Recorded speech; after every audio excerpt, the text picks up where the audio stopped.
honors of St. Stephen's College, and it's my distinct pleasure to welcome you all here this evening. I'd like to begin by just saying, who was here earlier today? A good chunk of people. Was anybody that was here for the Flourishing event on Saturday? Okay, are there some folks here who've never heard Carmen Lansdowne in person before? Great. All right, well, there's a lovely mix of people. Before I introduce Carmen, I'll just mention that you may be aware that earlier today there was an event celebrating 100 years of St. Stephen's College and the United Church. It was entitled Exploring a Century of Intersections, Images, and Ideologies in Faith and Education. And we spent a day telling stories and hearing stories and exploring those interconnections, appreciating and celebrating things from our past and maybe lamenting some of them as well, and looking forward to what the future might bring. And so this evening caps off this event. Want to give a special acknowledgement to the United Church of Canada Foundation Centennial Granting Fund that provided a grant to support this. Did I get all the words right? Okay. Provided a grant to support today's event. So we're very grateful for that. Made it possible for our participants to take part at no charge, which is always a good thing. And before you leave this evening, you might want to have a look at some of the things that we've got around.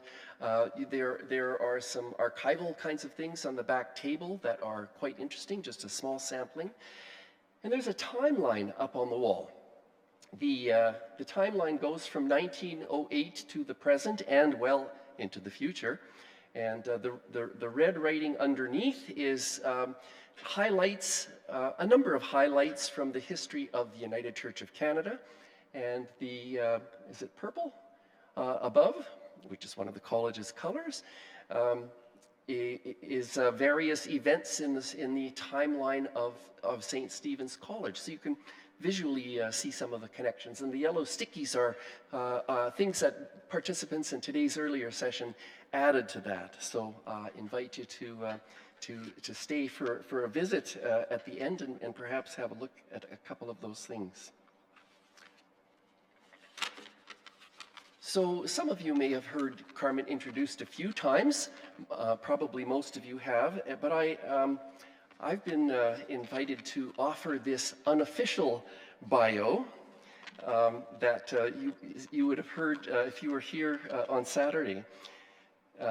Unofficial bio written by Eli Kanhai, who is a 15-year-old from, I think you said Prairie to, sorry? From Winnipeg. Is that Prairie to Pine? Yeah. Yeah. And you'd be 16 now. All right. The Right Reverend Dr. Carmen Lansdowne. Mother, spouse, friend, ice cream critic. You'll have to ask her about that one. Oh, and also the moderator of the United Church of Canada, allegedly. Instead of listing all the things of which Carmen Lansdowne is capable, it was deemed prudent to include the far shorter list of things she is unable to do. Maintaining a healthy sleep schedule and walking downstairs are both areas where, tragically, the moderator comes up below average. One disgruntled United Church member, her son Gabriel, shared that her greatest weakness may be staying at home. Ooh, ouch. Other than that, however, she's got just about every other box checked. Carmen is the first Indigenous woman to hold the role of United Church moderator and has attended school longer than most of the youth and young adults have been alive, and has been praised as an incredibly talented, churchy person. It's been rumored that she recently took a consultative role in NASA's Lazarus Project initiative and worked undercover in the San Pedro Alligator Wrestling League for 7 years. She's done a lot of stuff, but you may want to fact check those ones. These are just a few of the outstanding feats that Carmen has accomplished over her life. And if they are any indicator, the church is blessed to be gifted with her ministry. And indeed, the church has been blessed to be gifted with her ministry for the last almost 3 years. In fact, Carmen mentioned earlier today that it's 98 days until a new moderator takes the chair. All in all, Carmen Lansdowne is an intelligent, wise, educated, versatile, sharp-tongued, strong, swagger, funkylicious moderator who is absolutely goated with the sauce. And if anyone would ever hope to bribe her, definitely avoid bringing Carmen Fancy ice cream, as she will ravage your ego and destroy your soul. Or she might tease you for liking specialty craft ice cream flavors. Oh, I do hope you will give us some context for that one. That will be very helpful. We have invited Carmen to speak to the following topic this evening. As both St. Stephen's College and the United Church move into a new century, what words of challenge and inspiration do you have for communities seeking to be diverse, courageous, hope-filled, compassionate, and globally conscious? I would anticipate that Carmen has all kinds of good reasons to have many thoughts about this topic, not the least of which would have been traversing back and forth across this country and talking to all kinds of United Church people for the last 3 years, as well as connecting with St. Stephen's folks earlier today. So Carmen, welcome, and we are looking forward so much to what you have to say. We're going to have a Q&A period afterwards as well, so keep that in mind.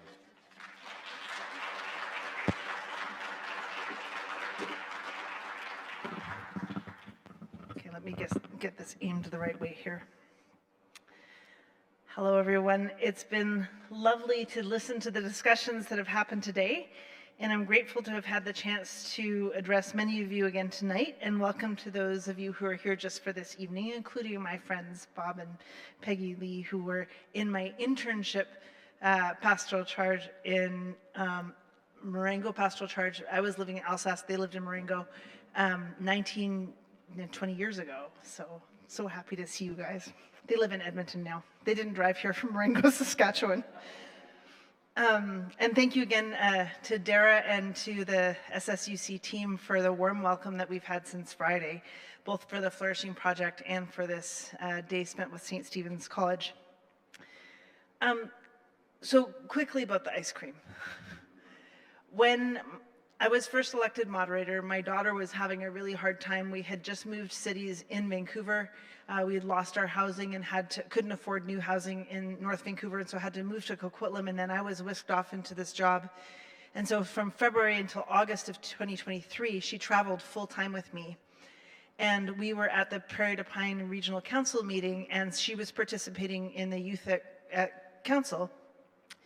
And so I went with her to the opening, and there was about 40 young people that were between like high school age and younger that were gathered in a circle, and they were meeting each other some of them for the first time, and they had to say their name, their pronouns, their home community of faith, and their favorite ice cream flavor. And so these were all kids that were like 8 to 16, and you got all the normal flavors that you would usually expect, like chocolate, vanilla, strawberry, bubblegum, and cookies and cream. That's what little kids like, right? So Eli and his siblings, the 3 Kanhai kids, and I know Eli's mother and I know his grandfather, they liked saffron mango, caramelized bacon and French vanilla, and Eli's was lavender Earl Grey tea. And so I was mostly teasing his mother and saying, what kind of bougie, like craft ice cream places have you been taking these Kanhai kids? So, and then Eli worked as a youth climate motivator, and I got to tease him a lot that summer as well. So I won't actually ravage your soul I don't even really like ice cream. Well, I like mint chocolate chip. Not like I have the most, yeah, anyway, that's the ice cream story. As Larry said, the topic I've been assigned for tonight's talk is about what words of challenge and inspiration do I have for communities seeking to be diverse, courageous, hope-filled, compassionate, and globally conscious. Easy peasy. And I have sometimes I feel really moved by the Spirit and really sure about what I'm going to say. And tonight, we'll see how it goes. Because I kept flip-flopping back and forth all day as I'd hear more input from the different panelists that were speaking, and then I'd say something in my response, and I'd think oh no, I have to pivot, and maybe I can skip dinner and just go back and rewrite this, and I didn't, so here we go. After a century of truly living into the spirit of being a united and uniting church, we are in a time where the fissures and cracks in our social foundations are rendered into huge chasms. Let's be real. The world feels like a bit of a burning dumpster fire, no matter where you land on any kind of political spectrum. Social media and artificial intelligence are altering our world in a way, and the way that we relate to each other in ways most of us aren't even super conscious of, and polarization in society is growing in significant ways. And I have some thoughts.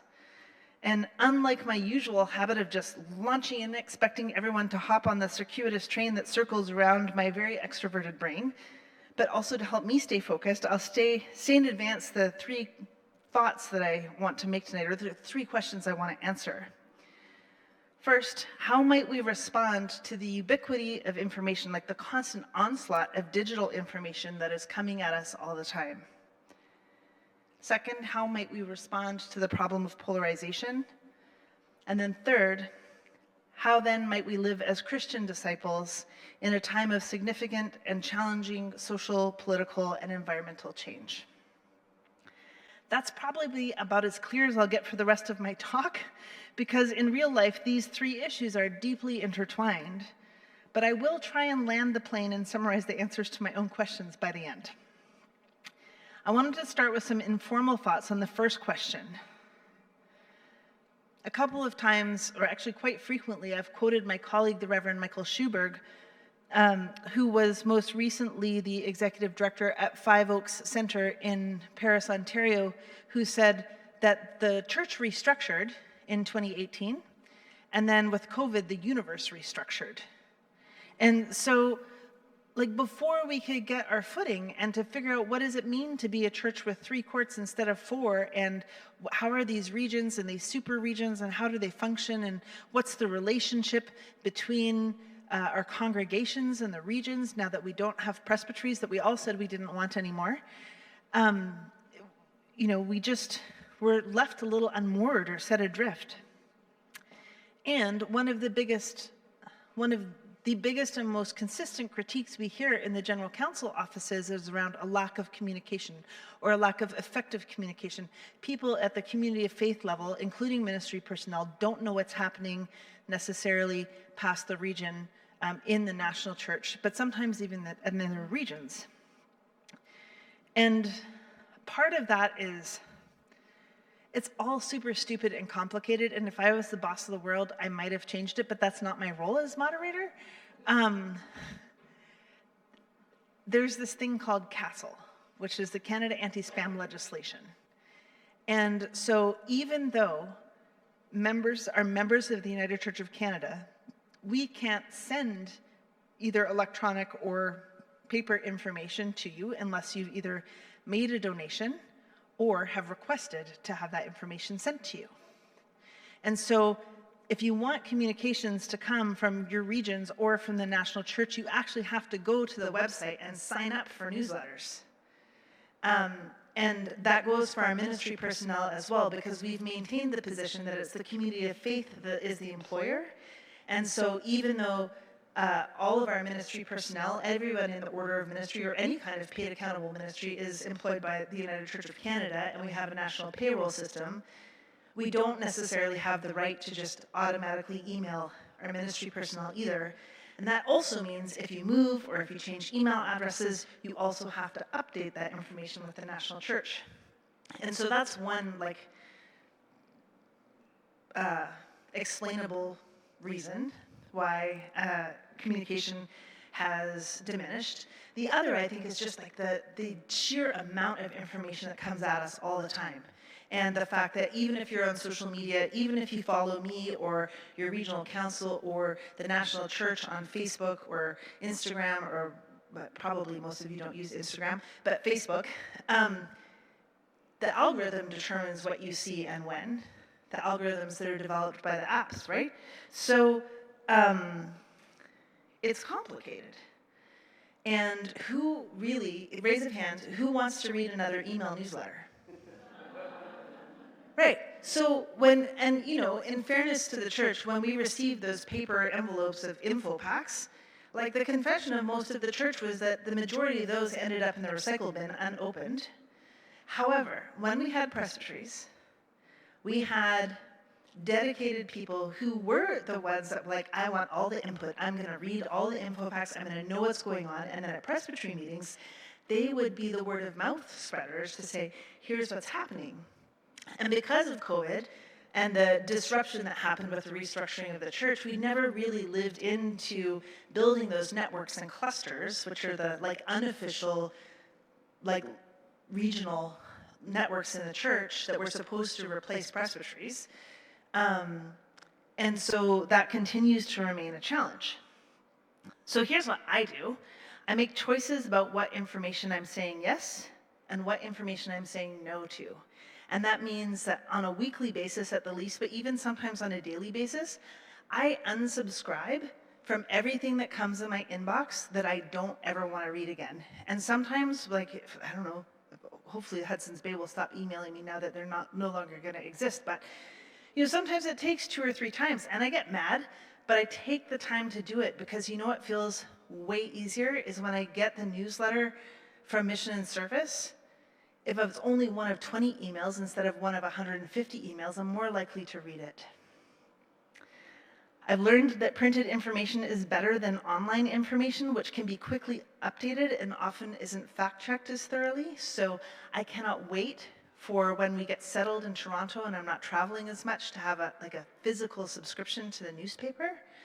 Because even Broadview magazine, which does excellent journalism, they don't fact-check their online articles. They only fact-check what goes into print because that's the thing that they can be sued for libel for. And they don't have the resources to fact-check everything that goes into the online piece. And because if somebody writes to them and says, actually, there's some misinformation here, they can change it and they just add a note that they've changed it, which is fine. But it doesn't always help us to have the most accurate and up-to-date information. I curate my inbox. I leverage technology to my advantage. So if you're still in a space, like in a life space, where you get a lot of emails for work or for the church, and you want to learn about this, my former boss, Mimi Gordon, who's an executive coach from San Francisco, has a great free online class called Tame Your Wild Email that you can register for at mimigordon.com under her resources tab. I sleep. Tricia Hershey's The Nap Ministry is a wonderful resource. She wrote a book called Rest is Resistance and talks about how we always have this desire to be busy doing things, and they're important things, and they're things that are deeply informed by our faith, but we do it to the point of being unproductive and where we can't actually process new information. I make conscious choices about how I spend my time. I preached about that in my installation sermon. What a weird thing to preach about, really. Greg McEwen's book, Essentialism, is a wonderful resource on the practice of prioritization. I didn't know until I read that book that priority wasn't, the word priority was never pluralized until the early 20th century. Priority was the word. So you had a priority, not multiple priorities. I curate connection. So Pete Bombaci is the founder of the Genwell Project and which is proud to be leading a movement that he truly believes can make the world a happier and healthier place. And I heard him give a lightning keynote at an event for the Toronto Foundation last year, and he talked about the importance of maintaining social connections for our well-being. And that often our desire can be oh, I'm tired, I just want to go home and watch Netflix for 2 hours and then go to bed, or I just want to go home and have a glass of wine and shut off the world. And that actually, we're social animals. We are created to be in relationship with each other, and it creates a reinforcing feedback loop where we do more and more things by ourselves, which then creates more and more stress, and that we actually have to intentionally choose to connect with other people. And that helps us to build the emotional resilience to deal with all of the challenges that we face. And so, for the first year and a half I was moderator, my mom would get so mad at me. She'd be like, you're so busy, and then when you come home, you're so busy, and you have to stop. And I was like, no, Mom, like, these are the things, like when I go to a movie with my friends, or when I go out for dinner with a colleague that I haven't seen since I was moderator, or when I spend quality time with my kids instead of staying home and taking a nap, although I do nap, those are the things that fill my cup and help me to build resilience so that when I go back out on the road, I can still keep up. I'm revisiting my relationship with social media, especially since the new administration in our little country to the south of us liberalized social media, and Meta and Alpha, which is Google, and Twitter all got rid of fact-checking and moderating things that were coming out online. I don't really particularly see the use in the constant onslaught of negative information, and then the amount of time I have to spend to find out if something is actually worth sharing or not. This week's example would be, there was a picture of a telephone with a Canadian flag on it, and people saying, Trump's cut the funding to the LGBTQ suicide crisis hotline, and so if you are an American, the Canadian hotline has opened up an American number so you can call this number. And I was like, this is really odd, because there's no like Government of Canada or any Canadian charity branding on it. So I called the number, and it was translifeline.org, which is an American 501c3, which is probably the organization that's losing its funding. It was specifically for the trans community, and they service Canada. It's like not the other way around. And so like, that's crazy making that like we're wanting to voice our commitments and the things that are important to us online, but that's really not effective. And the other thing that happens, I think, is that people have shifted from like actually engaging in the political system and holding our elected officials to account to the voters, to like voicing our political opinions online. And in the sort of internet Wild West that is increasing polarization in our society, we are not accountable to each other's, and like it really doesn't matter. The number one best way to get your MP's attention still is a handwritten letter. It counts for like 1,000 petitions. But most of us are like, having the emotional release of posting something on social media and thinking that we said something that mattered, and it doesn't matter other than like the people on the opposite side of whatever polarization you're engaging in, that you're just gonna really piss off.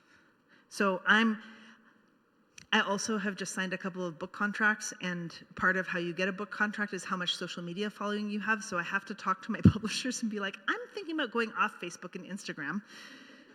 So we'll find other ways to promote my book, or just making them author pages. But like I would much rather sit down and write an email to a good friend, or spend a half hour to make a phone call and check in with somebody at this point, than worry about all this stuff, especially now that we don't actually even get real news on social media in Canada. I spend time outside, and I spend time moving my body. So those are like the tactical ways that I try to live into the balance that Lewis Cardinal was talking about this morning in our Cree cultural teaching that we received around the importance of the balance between our head, our heart, our bodies, the world. So that's how, I think sometimes we just accept the way that the world is changing without really thinking about, I don't have to actively participate in it. And I like the word curating. Like I curate for myself the experiences that I want to have and the type of engagements that I want to have, especially in the digital space. Some of you may know the work of New York Times columnist Ezra Klein. He's a regular feature columnist and also a podcaster who looks at American politics and social issues. In January of 2020, he published a book called Why We're Polarized. And in preparation for this talk and trying to figure out how to summarize it succinctly, at first I was going to do Google's like Gemini AI summary, but then I came across Bill Gates' book review of it, so I'm going to share the Gates Notes short summary. And I used to be pretty ambivalent about Bill Gates, and then I watched the Netflix documentary Inside Bill's Brain, which if you have Netflix and you haven't watched it, it's fascinating. I also really love the fact that Microsoft is not backing down to the Trump administration. They actually just fired their law firm because their law firm that was dealing with government relations actually settled with a bunch of other tech companies, and they were like, no, we don't want to work with lawyers who settle and are making this problem worse. And so they're actually fighting the Trump government. So I don't put him in the same bucket as other billionaires at this point, except for maybe Ryan Reynolds. I also adore him. We all adore, everybody loves Ryan Reynolds and Ryan Gosling, but he's not a billionaire. So Bill says about this book, when I meet someone who plays bridge, I feel an immediate affinity for them. It's not because I really know anything about them beyond their taste in card games. For all I know, we could be like oil and water once we really start talking. But we both love bridge, and that makes me more likely to connect with someone. There are few forces stronger than the power of group identity. The groups we self-identify as are a key part of who we are. Most of the time, these identities aren't inherently positive or negative, but each one of them shapes the way we see the world. In his terrific book, Why We're Polarized, Ezra Klein argues that identity is the answer to the question suggested by his title. The phrase identity politics has been thrown around a lot in recent years, usually in a negative context, but Klein explains that it's human instinct to let our group identities guide our decision-making. A group can know more and reason better than an individual, he says, and thus human beings with the social and intellectual skills to pool knowledge had a survival advantage over those who didn't.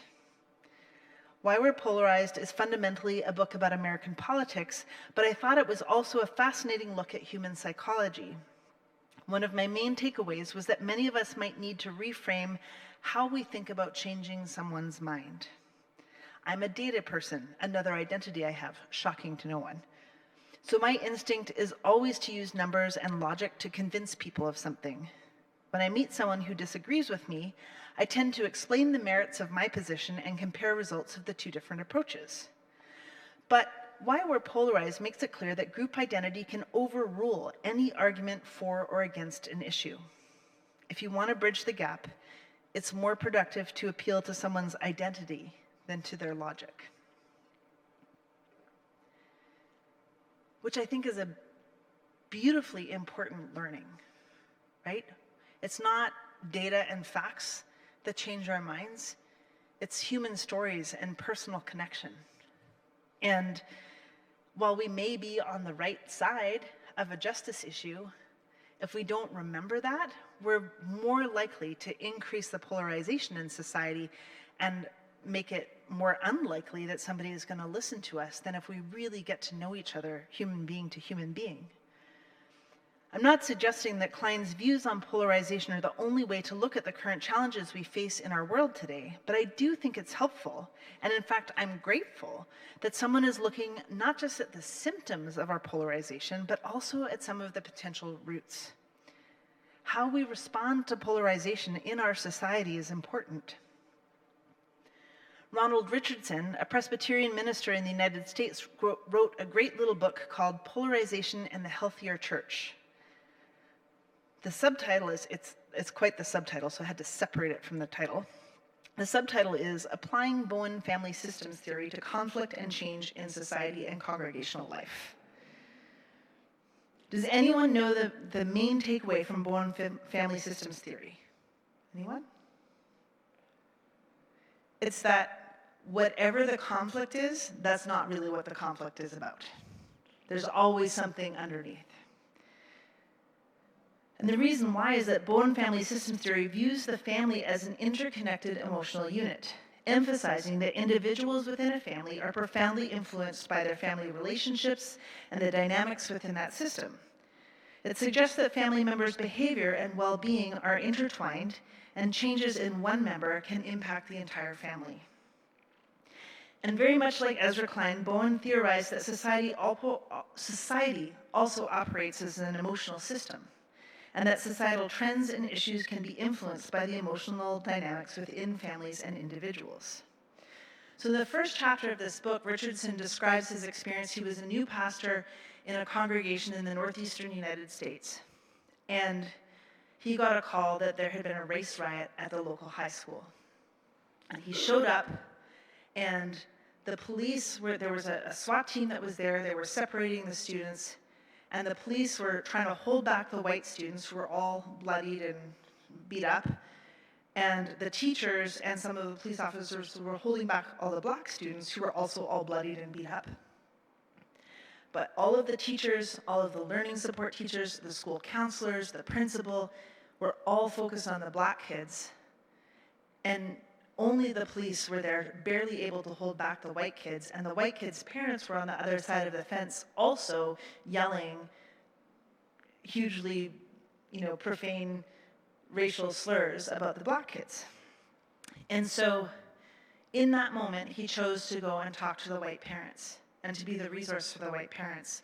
And he said, I'm going to hold space in the church tonight for anybody who wants to come. And 30 parents came. And instead of saying, like, what you're doing is super racist and really problematic, and you're reinforcing white supremacy in the United States, which was his internal monologue that was going like crazy, he just held space. And he let them talk about what was important to them. And he said, I think these are really important questions. It's clear you really care about your kids. Why don't you come back tomorrow night and we'll have another conversation. The next night, 100 parents came, 100 white parents. And he sat and he listened to them. And then he found the school counselor that got what he was hearing. And that person came and was a resource to them. And then they luckily self-selected the sort of more reasonable parents that were not super racist, but had been caught up in their frustrations and their concern about the way that they felt the white kids were being left behind, because all of the resources were going to lifting up the black kids who had been so underprivileged. And they got working on naming the things that were important to them so that they can bring them to the school board and saying, this is why we're angry. This is why our kids are angry. And the school board did nothing. And so then what they did was they got some of the black parents together and they had a talking circle, and they realized that a lot of the things that they cared about were the same things. And then so they went together to the school board and talked to the school board and said, we're all concerned about the same things, and because these issues are not being addressed, our kids are taking it out on each other. And the school board did nothing. So then what he did was he got the parents organized, and they ran a slate of candidates that swept the school board election the next year, and they replaced the school board, and they were in place for like 20 years. And they radically changed the nature of how the kids' needs were being met in the school, and it no longer became about racism. And it wasn't to say that every racist family completely got over their prejudice, but he saw the opportunity to say, if we continue to fight about race when the issue is access to quality education, this is just going to get worse and worse. And while it's not an easy context to imagine, I really appreciate Richardson's approach and his application of this theory and his approach as a minister. Over the past 3 years, I've preached a lot about Dietrich Bonhoeffer's little gem of a book, Life Together. Does anybody here not know who Dietrich Bonhoeffer was? Okay. So Bonhoeffer was a German Lutheran pastor, theologian, and co-founder of the Confessing Church. The Confessing Church was a movement within German Protestantism in Nazi Germany that arose in opposition to government-sponsored efforts to unify all of Protestant churches into a single pro-Nazi German evangelical church. Apart from his theological writings, Bonhoeffer was known for his staunch resistance to the Nazi dictatorship, including vocal opposition to Hitler's euthanasia program and genocidal persecution of the Jews. He was arrested in 1943 by the Gestapo and imprisoned at Tegel prison for 1.5 years, and later he was transferred to Flossenburg concentration camp. He was accused of being associated with a plot to assassinate Hitler and was tried along with his accused plotters. He was hanged on the 9th of April 1945 during the collapse of the Nazi regime. So Bonhoeffer is a theologian and pastor whose works many of us have relied on when we think of costly solidarity and our ongoing commitment to daring justice. He also served the church at a time when fascism had firmly taken root in the form of Nazi Germany and was a leading political theologian in the mid-20th century. Bonhoeffer believed that the church was a primary, not the primary, but a primary form of God's self-revelation. That communities of faith in Christ needed to assume a kind of tangibility or concrete form in order to radiate the presence of God credibly and effectively and to live in service to those in need. One of the most impactful accomplishments of Bonhoeffer's ministry was to establish a renewed type of discipleship in theological education. That living and worshiping together while undertaking theological study needed to be grounded in discipleship. He wrote Life Together as a detailed account of how he and his seminarians became a community, bonded through their common faith and mutual service in preparation for ministry. Bonhoeffer adamantly contended that the strength and objectivity to preach the word of the Gospels came from the common life of the seminarians, their life together, as opposed to pastoral actions as isolated individuals, and he argued that Christian life and the faith can never be lived in the abstract. He stressed, as he had in his earlier writing, that relationships were augmented by their compassion and care for each other, that the seminarians came not only to be with one another, but more specifically to live for one another. I love this idea. I think that we've become very good at gathering to be with one another. But we have lost the intimacy and vulnerability and courage required to really live for one another. And so I'm going to share with you the words of Bonhoeffer interwoven with my impressions of our church in our context in the United Church of Canada in 2025. It's 2025.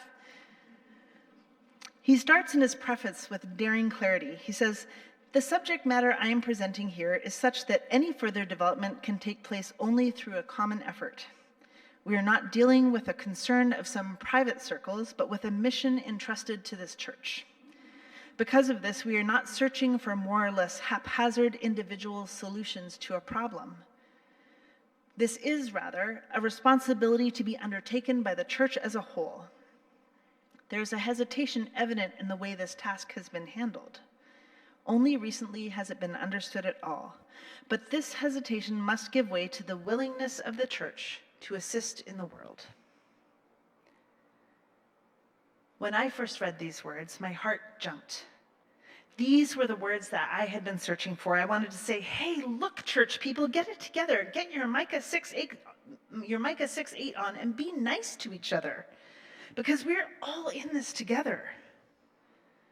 Bonhoeffer's mid-century expression of this work is to be undertaken by the whole church is maybe a slightly more moderatorial way to say such things. Bonhoeffer believed that it's by God's grace that a congregation is permitted to gather visibly around God's word and sacrament in this world, and that they know that visible community is an expression of grace, and that the physical presence of other Christians is a source of incomparable joy and strength to the believer. And I remembered back to my own early days in theological training. Thomas Harding taught my class on sacramental liturgy, and I remember the first day in class, so there was about 3 or 4 of us that were United Church students, and then about the same number of Anglicans and the same number of Presbyterians. And we had taken our Intro to Christian Liturgy with Richard Leggett, who was an Anglican that studied with a Roman Catholic, so it was pretty high church. And Thomas, who's like this like real hippie, like lives on a sailboat, drinks a lot of whiskey kind of United Church professor, starts out in class and he's like, what is a sacrament? And all the Anglican and Presbyterian hands go up. Eucharist and baptism. It's like, great, yes, communion, baptism. What else is a sacrament? All the Anglicans' hands go up and they name the other 5 Roman Catholic sacraments. Okay, great. So those are sacraments. What else is a sacrament? Like blank looks from everybody. Okay, what else is sacramental? What is a sacrament? We're like, it's a visible expression of God's invisible grace. Great. So what else is sacramental? Dead silence. And my dear friend Carrie-Ann Sheldrup put up her hand and she's like, sometimes I feel like breathing is sacramental. Yes, breathing is sacramental. Moving our bodies is sacramental. Music is sacramental. Sex is sacramental. And you can see all the Anglican and Presbyterian church students going, I'm in the wrong class. But the impression I get from Bonhoeffer is that because Christian community is an expression of grace, it is also sacramental. I want to encourage you to do an exercise, a kind of thought experiment, if you will. Let's everyone shake out your body a little, put it in a way that feels grounded to you, whether that's feet or other parts of your body pressed to the floor or your chair. Take a deep breath and close your eyes. Take another deep breath. Keep breathing in slowly and out slowly. And as you become aware of your groundedness and of your breath, I want you to imagine the precious gifts of our sacraments. When you participate in witnessing or performing a baptism, when we gather at table together for the Eucharist, we believe collectively in that physical sign of God's invisible grace. What if we treated each other the same way? Keep your eyes closed, keep grounded, keep breathing. Now reflect on the quality of your relationships in your church context. How much do you really know your neighbor? Are you busy doing things with your people at church? Or have you figured out how to live for them? When you look at your neighbor, whether you like them or not, do you see grace? Do you see the gift that God has presented to you in the people around you? Or do you take it for granted? And do you share your faith with these people, not just in liturgy, but in faith formation, in bearing your deepest fears and hardest struggles so that others might know you, like really know you? Do you share the depth of your experience, strength, and hope, and the ways that your faith affects your life? You can open your eyes. Bonhoeffer writes that when people are deeply affected by the word, they tell it to other people. God has willed that we should seek and find God's living word in the testimony of other Christians, in the mouths of human beings. Therefore, Christians need other Christians who speak God's word to them. My assumption, if you're anything like fallible old me up here, if you paid attention to your body during the closed eye exercise we just did, you would notice 2 different things happen in your body. When you imagined our sacraments of baptism and communion, you probably felt your body relax and a deep sense of emotional and spiritual wellness. But when I asked you to be honest about whether or not you connect so deeply with the people around you, you might have had a tensing up or a sinking feeling in your stomach. We don't hold each other in the same high regard that we do our sacraments. We don't see each other as sacramental. And in the United Church of Canada that I grew up in, I've had scant few opportunities to share with others when I've been deeply affected by the word. It's not expected, even as a preacher, that I would testify or share the good news of my own personal faith. It's more like we look to the Bible as a playbook for social justice, rather than the good news that is personal as well as social transformation is possible through God's grace and following the teachings of Jesus, the Word who dwelt among us, and the Spirit who moves us. My dedication in spending this next period of ministry, however long it lasts, and for whatever shape it takes in the church, whether as moderator or professor at Emmanuel College, is to really get at this heart of discipleship, to reconnect with the emotional intimacy and vulnerability needed to be real with each other. Because how can we work at systemic justice and transformation when we don't really deal with our own sinfulness and repentance? That's not to say that we need to be individually perfect before we can tackle the big systems of injustice that make people marginal in our societies. I'm not going in the direction of Jesus' exhortation, let them without sin cast the first stone. Not at all. Rather, I'm saying that doing the individual work at recognizing our own humanness and our fallibility allows us to develop empathy. It allows us to believe, as sociologist Brene Brown says, everyone has a story that will break your heart. And if you really listen, everyone has a story that will bring you to your knees. Even the truckers' convoy. Bonhoeffer writes that when God was merciful to us, we learned to be merciful to one another. We received forgiveness instead of judgment. We too were made ready to forgive each other. What God did to us, we then owed to others. The more we received, the more we were able to give. And the more meager our love for one another, the less we were living by God's mercy and love. Thus, God taught us to encounter one another as God has encountered us in Christ. As in Romans 15:7, welcome one another, therefore, just as Christ has welcomed you for the glory of God. What if we did that in the world? Like really did that? And it is hard. Lord knows, ask anyone in this room who's known me for the last 20 years.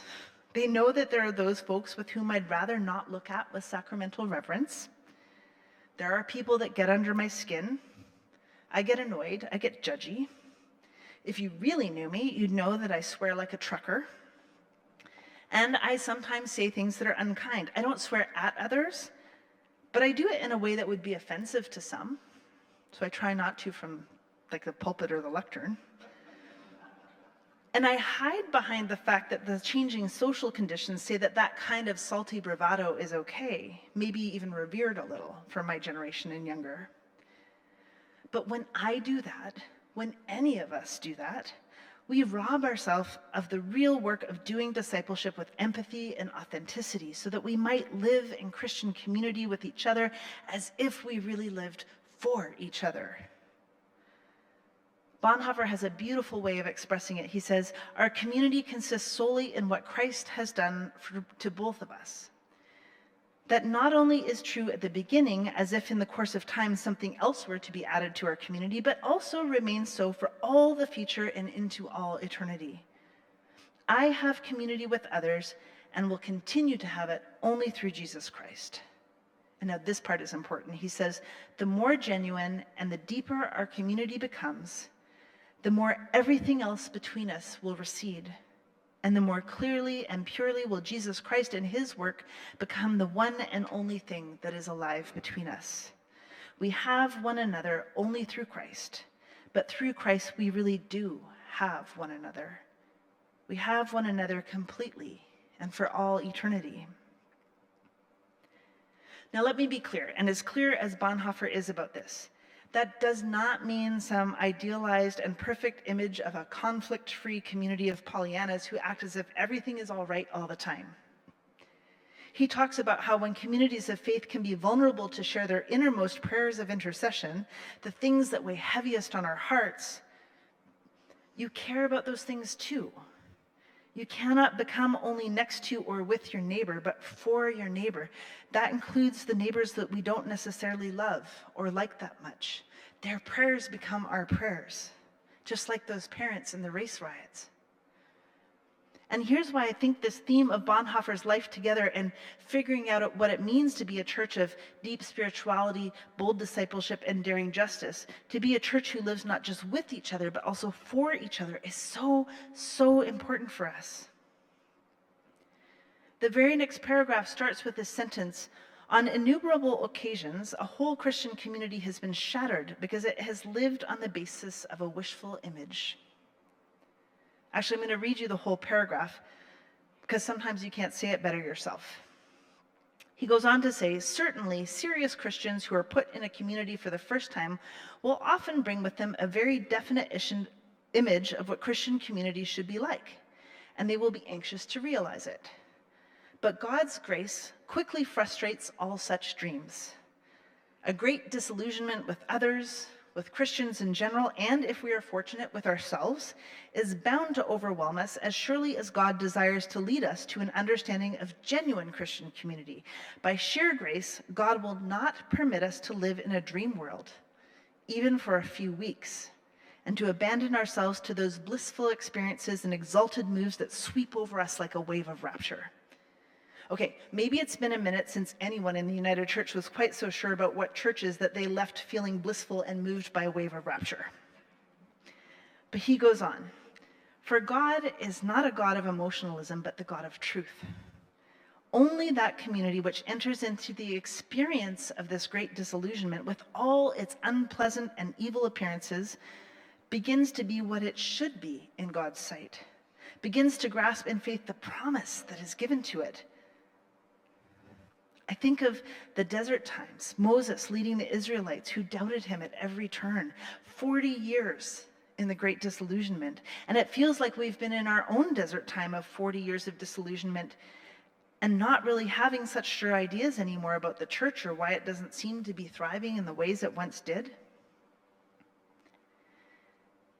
He goes on, the sooner this moment of disillusionment comes over the individual and the community, the better for both. However, a community that cannot bear and cannot survive such disillusionment, clinging instead to its idealized image when that should be done away with, loses at the same time the promise of a durable Christian community. Sooner or later, it is bound to collapse. Every human idealized image that is brought into the Christian community is a hindrance to genuine community and must be broken up so that the genuine community can survive. And here's the important part that I want you to get. Those who love their dream of a Christian community more than the Christian community itself become destroyers of that Christian community, even though their personal intentions be ever so honest, earnest, and sacrificial. Now, there's a lot to unpack here, and I'm aware of time, but I think it's important that we unpack it because we have been in this intergenerational and intercultural push and pull about the future of the church. At the same time as we have folks lamenting about the church is not the bustling, overflowing, and busy communities of the first 50 to 60 years of its existence, you have young ministers, youth groups, ministry personnel willing to serve from all across the world, but especially Africa and Asia, who want to serve this church we love so much, and we don't hire them into our churches, even when we have vacancies that last years and years. We are stuck. We don't want to go into this great disillusionment, not really, because it means having to confront so much of our so-called Christian community has been for our own emotional comfort, without risking costly solidarity, without being vulnerable and courageous enough to share our own hard stuff and to care for the needs and prayers and burdens of our neighbors so deeply that we can start to live for them. And we certainly don't know how to live for those who might be so completely different from ourselves. How would you live for Danielle Smith? I'm serious. So we take our anti-racism training because that's what good United Church people do, but we don't believe it. We think because we don't intend to be racist, that's the same as not being racist. And we sit here and complain about even if we can afford ministry personnel, we can't find anyone to serve. We've had to stop taking applications for admission into the United Church because we have a backlog of Black and brown bodies, 70 people long, of people that we have tested, assessed, trained, and deemed ready to serve our church. People who are filled with commitment to come and lead us through this desert time we are in, but we don't let them in the door because they're not enough of what our church's dreams look like. And then sometimes we can look at racialized ministry personnel, new Canadians who have moved here to serve our church in our own regions, and we say, well, we love them. It's just those others that we don't know, that don't talk like us, that have different ideas and dreams about the church, and we hold on to our own visions and our own attachments, and it is killing us. What if those 70 personnel on the wait list for calls were the next Samuel Denshoko, a Senegalese Canadian minister who is so beloved by Naganhaga region, he's been nominated for Moderator. The next Michael Blair, whose roots are neither in Canada nor the United Church. What if we could come to love admitted ministry personnel and really practice being an anti-racist and intercultural church? What if we could live into that interculturalism and be truly vulnerable and open to the possibility of being transformed simply by being in community with people who are different from us? But we don't. This is a hard place to say this in. We have become like the MAGA Republicans of the church. And we think if we just have the right program or the families around us would choose church over soccer, that we would return to this very white, very Christian time of church as what good Canadians do on Sunday morning. And I cannot tell you how strongly I feel about that dream, and it's not a strong feeling most people would like, or at least not a comfortable one. It reminds me of a scene in a movie called Saved that came out in 2004. So Mandy Moore and Macaulay Culkin were two teenage evangelical Christian siblings grappling with their community of classmates about how messy life together didn't fit into the neat and tidy boxes of what their prescribed ideal Christian community was supposed to look like. Mandy Moore is challenged and angry when confronted by others about the hypocrisy of her faith, at least the hypocrisy of that idealized image over against the divine reality of what the friendships that were forming really looked like when life was messy. And in frustration, she stamps her foot and she throws her Bible at somebody and says, "I am filled with Christ's love." Like, right? We hold on with a fierce attachment to these ideas of church that are not at all the Christian community that we are called to in life together, living for each other. And that's why I love this little book by Bonhoeffer so much. He said, God hates this wishful dreaming because it makes the dreamer proud and pretentious. Those who dream of this idealized community demand that it be fulfilled by God, by others, and by themselves. They enter the community of Christians with their demands, set up their own law, and judge one another and even God accordingly. They stand adamant, a living reproach to all others in the circle of their community. And I know I'm getting a little riled up here, but if you don't think that we do this collectively at the church, as the church, just go back and read Chris White's article in Broadview on congregants bullying clergy. Or that website of concerned clergy who are so upset about the ordination of DLMs. Their own pastoral identities affecting their ability to see the gift of designated lay ministers standing in front of them, called by God, found ready by the church to serve alongside us as diaconal and ordained ministers. A designated lay minister who was ordained in Canadian Shield region last year said to me earlier, "When I saw the names on that open letter and the website, it broke my heart. Colleagues that I have loved and admired for over 4 decades. And to realize in the instant that that regard was one-sided."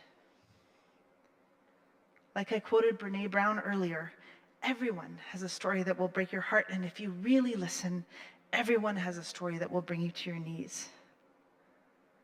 But we have these strong beliefs and dreams that we hold on to so tightly that we kill off anything that doesn't look like what we imagine God can or should be doing for us. We've never done it that way before. Even when we make space for young people, they don't come to church on Sunday. We don't want to baptize their child because they probably won't come to church on Sunday.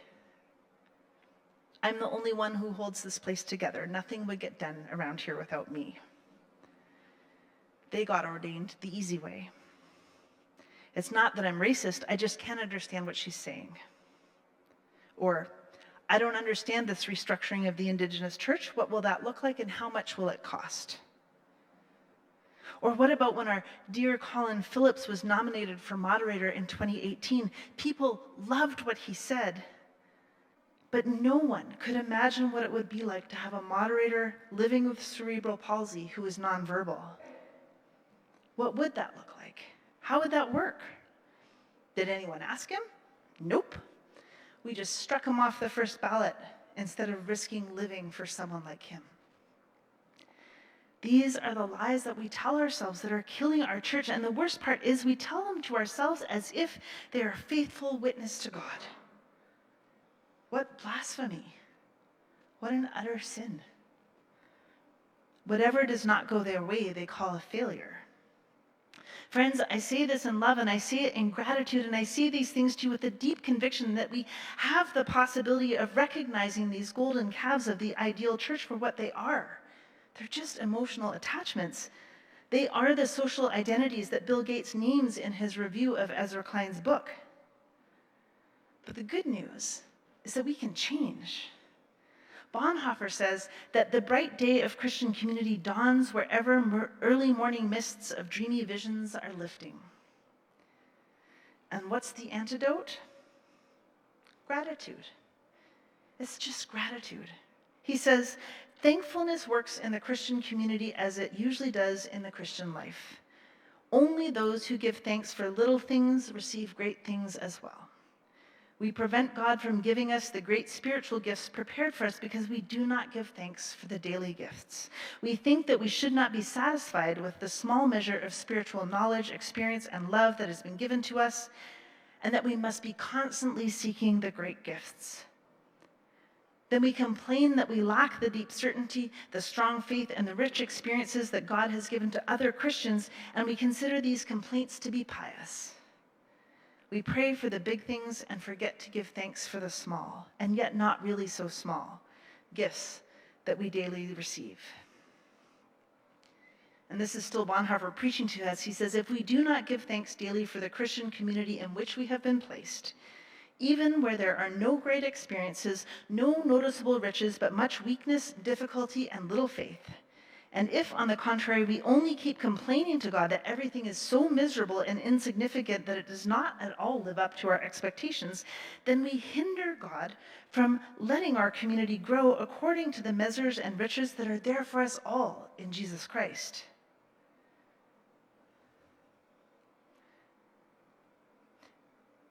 We focus on social justice, and while we might be right, and as always, our church faithfully cries out for justice for just such a time as this, we are well supported by our colleagues in the General Council offices whose work continues to voice your concerns to governments and to uplift and amplify the voices of our partners.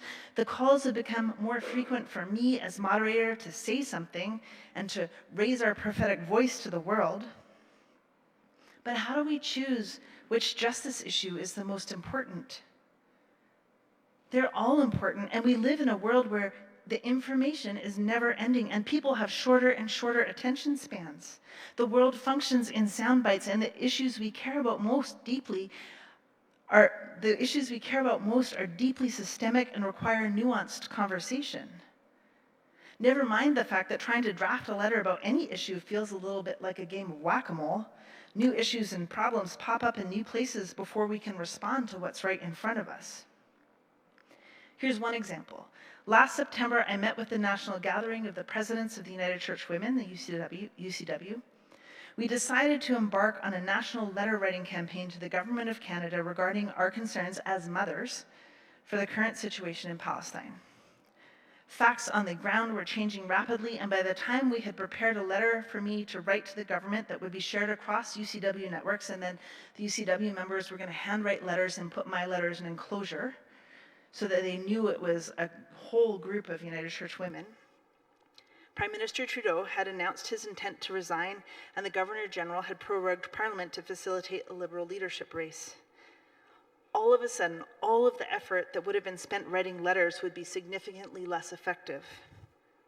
The last 5 months have been solely focused on preparing for the federal election that happened last month.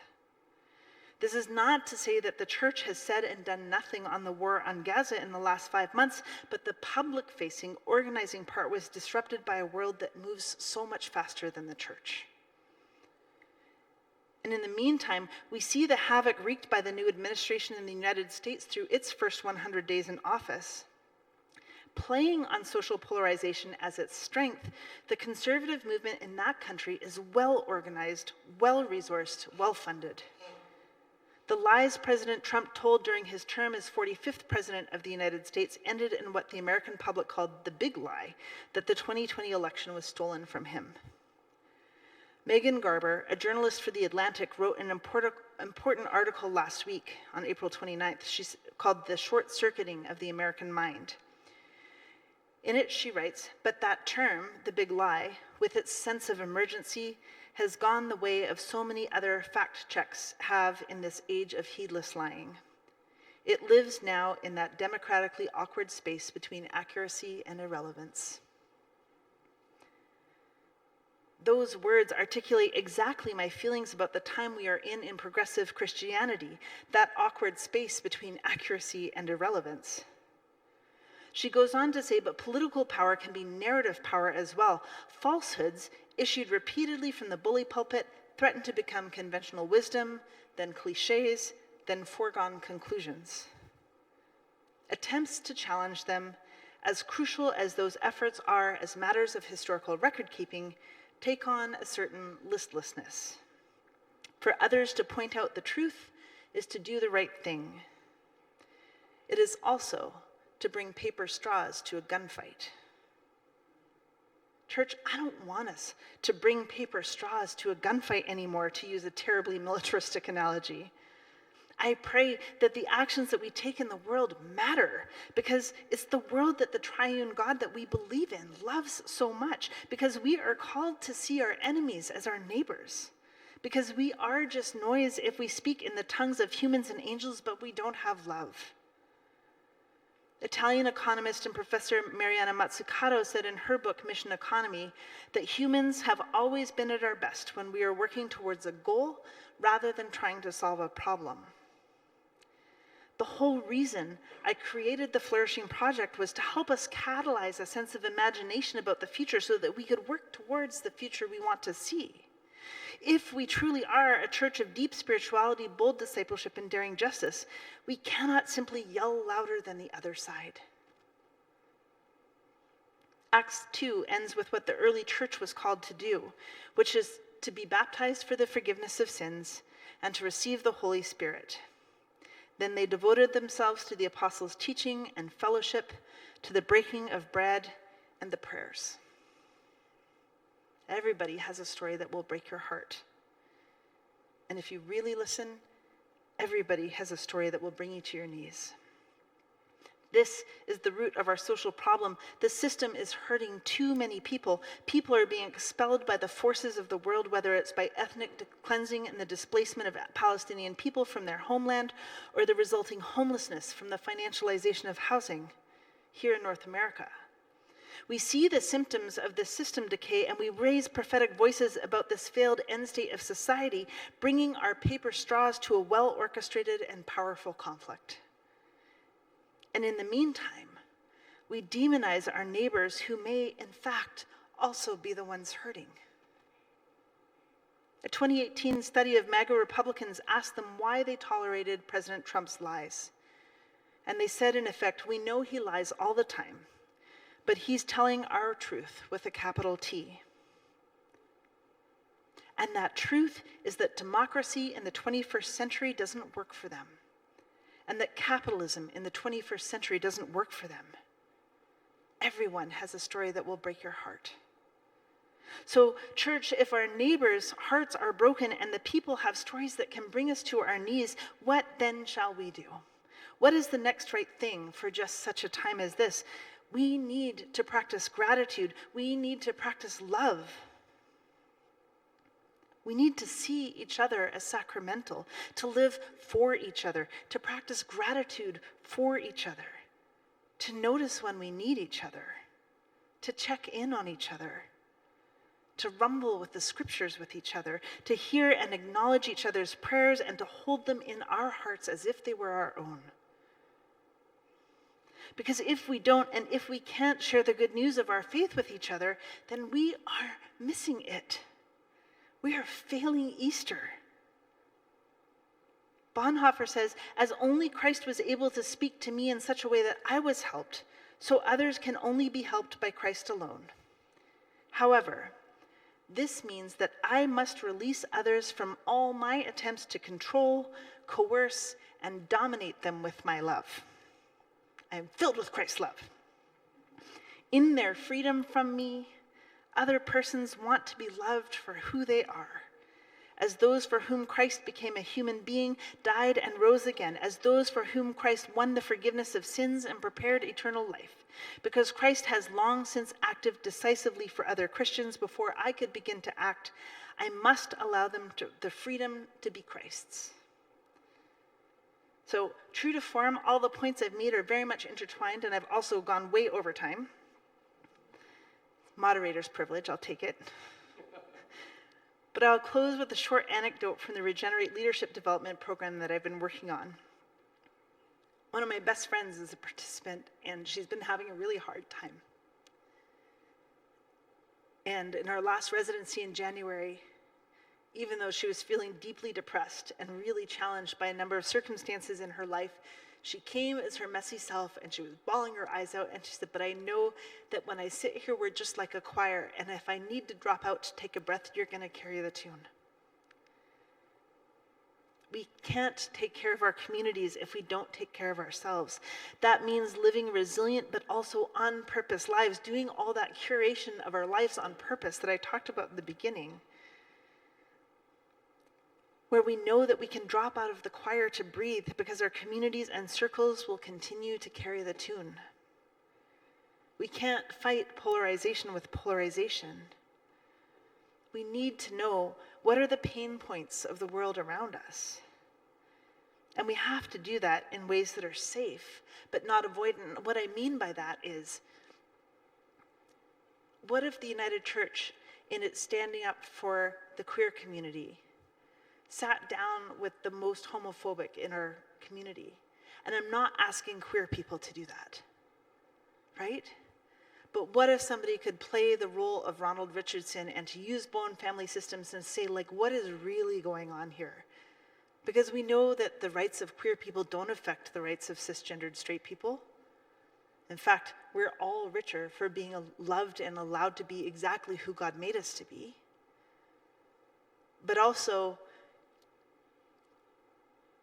the way we've approached things is not working. What if we understood their pain? What if we really got to know our neighbors and could hold their prayers as our prayers, at the same time as we're still creating safety within our own communities? That's what I hope for the world. That's my vision that answers your questions that I don't even remember what they are anymore. So.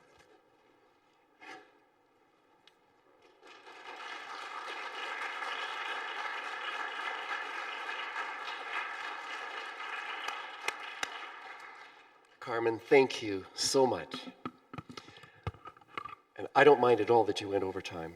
That was all very worthwhile to hear. Pardon? Did you grab my coffee and put it here? I didn't. I think you put it down. I'm so smart. We do have time for some questions. So if you have questions or comment, there are 2 microphones up here. We just invite you to come and stand. Or Fred, do you want to take a microphone around? Fred, put your hand up and Fred will bring you a microphone. Thank you, Carmen. Just stay sitting?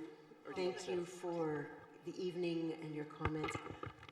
Catherine here, I'm very interested to know about your 2 book contracts. Okay, so my first book is coming out the week before General Council, and there will be copies at General Council, and it's not for everybody. It's the publication of my dissertation. It's called Wearing a Broken Indian Heart on the Sleeve of Christian Mission.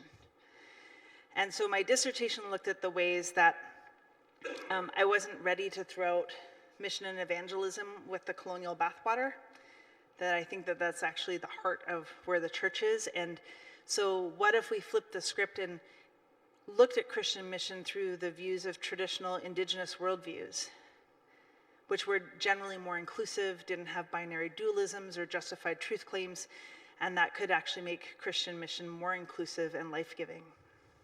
So that's what that book's about. And then the second book is, Indigenous memoir is a big thing right now, and so I kept getting asked to write a book of stories. And originally I thought it would be kind of like Richard Wagamese's Embers, but it's not like that. It's more like a little bit of a journey through my first 45 years of life and the lessons that I've learned. So I was telling Gail at dinner, there's a chapter in there about realizing most of the travel I've done in my life is somehow on the edge of risk, right? From flying as an unaccompanied minor from Victoria to Toronto at the age of 5 to go visit my grandparents, to traveling to the USSR in 1987 without my parents as a Canadian Youth Ambassador for Peace, and learning about the Cold War that way, swimming in the Black Sea the year after Chernobyl, which was probably very ill-advised, but none of us grew any funny parts, or to have died of cancer since then, to like being involved in the World Council of Churches, sending me as a delegate to draft the People's Charter for Peace and Security for Life in the South Korean Peace Bell Park in Hwacheon County, or the first times I went to Israel-Palestine. And so it's stories like that about getting fired from KPMG and, accepting my call to ministry. I was not cut out to be a chartered accountant, it turns out. Yeah.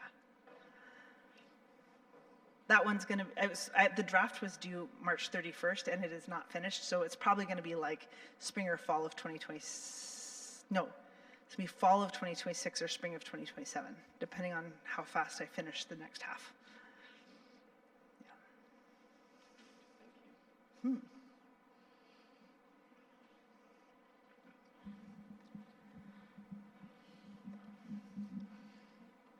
I recall not too long, a couple of years ago, as we were doing the restructuring of the church, part of it was cutting dramatically the mission and service funds, money that was going to a number of the church's operations. But with that also came the word of the startup of 200, this vision, 200 new communities of faith. And we know our United Churches are shrinking, the congregations or churches are closing. Where does that vision come from and what's happening? That's a great question. It was 100 new communities of faith. And I think we're at like 25. Many of the new communities of faith are racialized communities of new Canadians who have chosen to want to develop a relationship with the United Church of Canada because of our theology and our ethos. And oftentimes the assumption is like, oh, well, if you're from Nigeria or you're from, Zimbabwe or, Ghana, then like you're going to be rabidly homophobic and your Christology is going to be too restricted and you're not going to really fit with us in our church. But that's not what we're finding at all. We have a ministry development and growth team. So Jordan Cantwell, who is here with me on Saturday, our former moderator, is the growth animator for this region. And the focus has been on this number of like 100 new communities of faith, but 70% of the work of the ministry development and growth team is supporting our existing communities of faith. And so it kind of got like mismarketed.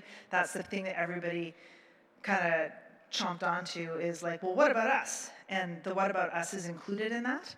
And again, Chris White is doing some really excellent coverage on congregations that are flourishing across Canada and writing a series of articles on that for Broadview magazine. And a lot of those communities of faith are working with our growth animators to reinvigorate their leadership, their ministry. So we are growing, which is slowing the tide of our decline. So it's not a net growth yet, but I think that Jordan shared this example on Saturday, and Cam Fraser, her boss, often shares the same story because he also used to teach mountain biking, but there's this skill you learn in mountain biking training called tracking, which is that you have to keep your eyes on the horizon of like where you want to go, and you see the obstacles that are there in front of you, and you know that they're there, and you kind of map out your route in advance so that you're aware of the obstacles. But if you say, oh my gosh, there's a rock, there's a rock, there's a rock, there's a rock, as you approach the rock, you're going to hit one thing and one thing only, and that is right. And so we've been telling ourselves this narrative of decline for so long, and which is the same reason I love Mariana Mazzucato. She's like, if the American government in the time of JFK had focused on national security, they never would have put Armstrong on the moon within a decade. But they set a goal for themselves. Like the reason was national security, because they were worried about the Russian space program during the Cold War. But they said, we're going to put a person on the moon in the next 10 years. That's an audacious goal, and we can do it. And there was public-private partnerships that supported that goal. And she uses that as the example to say, when we work towards our goals, we do much better than when we try to solve a problem. And I read that book in a book club with Andrea Reimer, who was a former City of Vancouver councillor when Gregor Robertson was mayor, and she was with Vision Vancouver. And she said, oh my gosh, when Vision Vancouver became the city council, we said that we wanted to end homelessness in Vancouver by 2010, partly because we didn't want the homelessness to look bad for the Olympics. And we said that we wanted to become one of the greenest cities in the world. Becoming a greenest city was a goal, and we developed excellent public policy that has allowed us to do that. Ending homelessness was trying to solve a problem, and we got nowhere. What if we had said, we want to create a home for everyone in Vancouver? Right? So we have to think about our ministry development and growth as not only the addition of 100 new communities of faith, who we should welcome. Who wouldn't want more people to come and join our awesome church?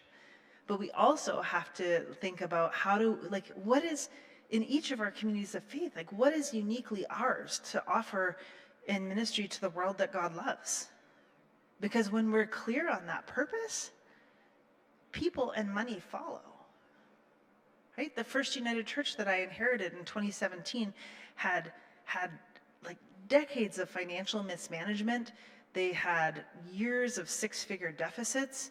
They had allowed a whole bunch of really heinous things to happen in the building under the guise of like radical hospitality and that everybody deserves a second chance, but there were no rules. So there was sex trafficking happening in the building. There were sexual assaults of women and men happening in the building. There was drug trafficking happening in the building.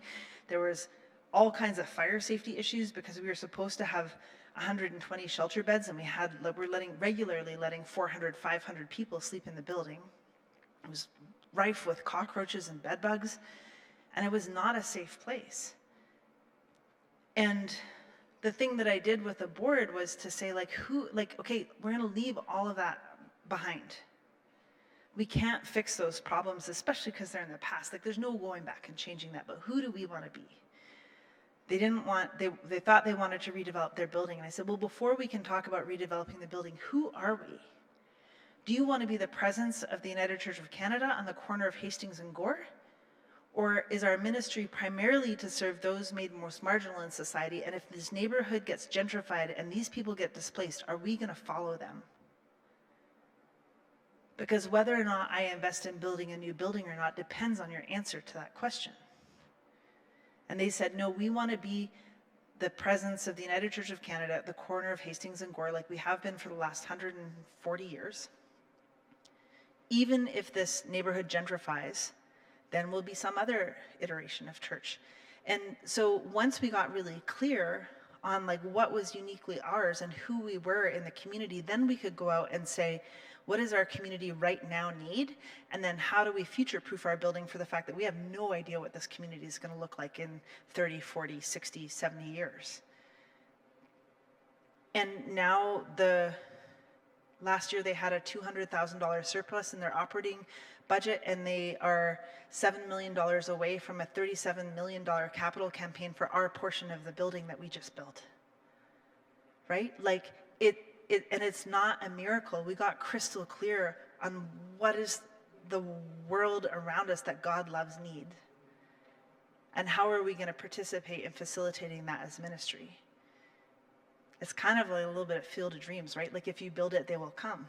So when we focus on like, oh my God, like the other movie reference I love is Meg Ryan in French Kiss, where she's scared of flying and she's in this flight simulator and she's trying to sing this positive mantras to herself, and then she just turns up and be like, we're going down, we're going down, we're going down. And I feel like that's what we've been doing in the church for the last 30 years, right? Like we try really hard to be like, oh, we could do, look, God is doing a new thing, but we're going down, we're going down. And so there is work happening with 100 new communities of faith, and there's much more work happening with our existing communities of faith.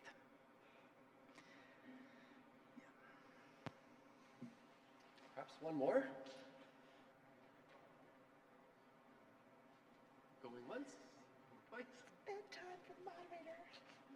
I just said it's bedtime for the moderator. Because I sleep, because self-care. Because that's when I drop out and let you all carry the tune.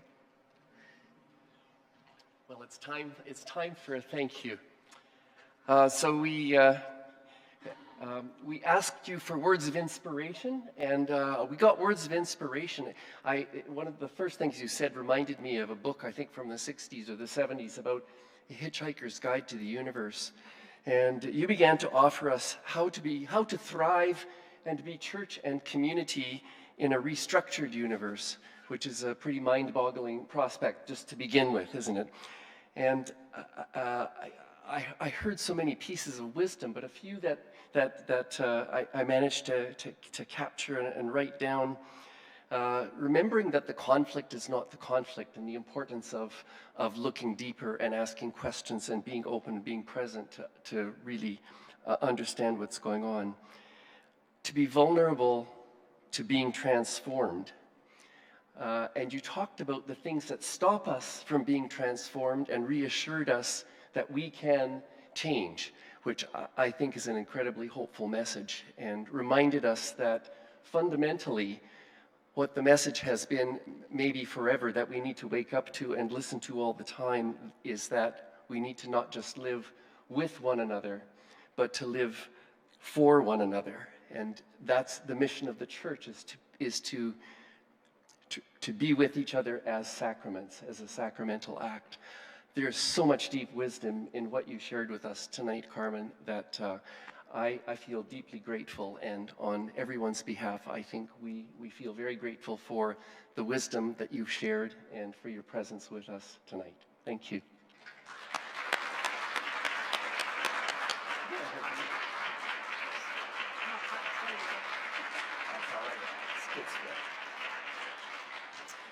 We invite you to stay. There's coffee, tea, I think probably decaf as well. There might be a few sweet goodies to nibble on as well. But it's just decaf coffee. All right.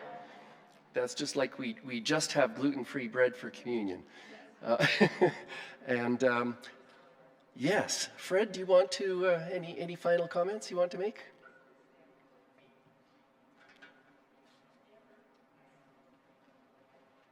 So I'll just thank everyone for coming, and especially Carmen, thank you for coming. We do have a gift for you. Oh, thank you. Which I want to make sure we That's don't what forget. So you came a long way, and you shared deeply with us, and we appreciate that. And so a token of our appreciation. Yeah, thank you.